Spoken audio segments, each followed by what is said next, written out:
ผ้าผ้านี่คือสิแซ่บเนาะมันมีแต่คนสวย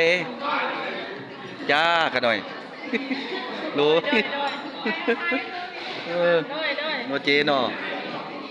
อยู่ดีมีแฮงอยู่ดีมีแฮงปีใหม่ปีใหม่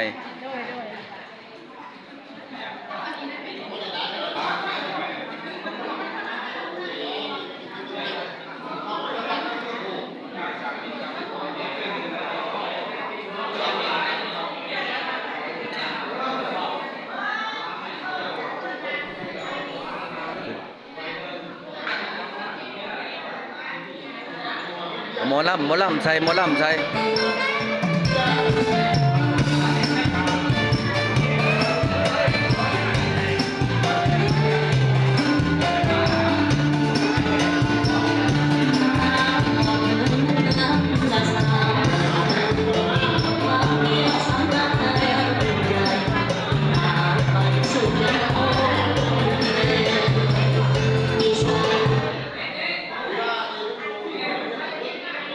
หมอลำหมอลำเอาหมอลำใส่โดดนะ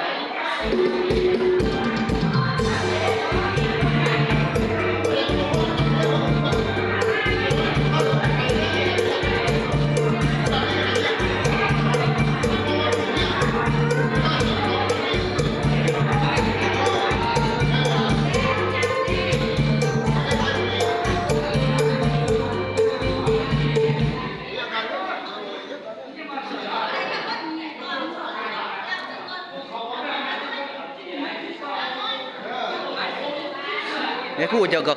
เขาพี่นี่บ่เขาพี่นี่บ่คือยังหนุ่มๆอยู่เขาแล้วเนาะ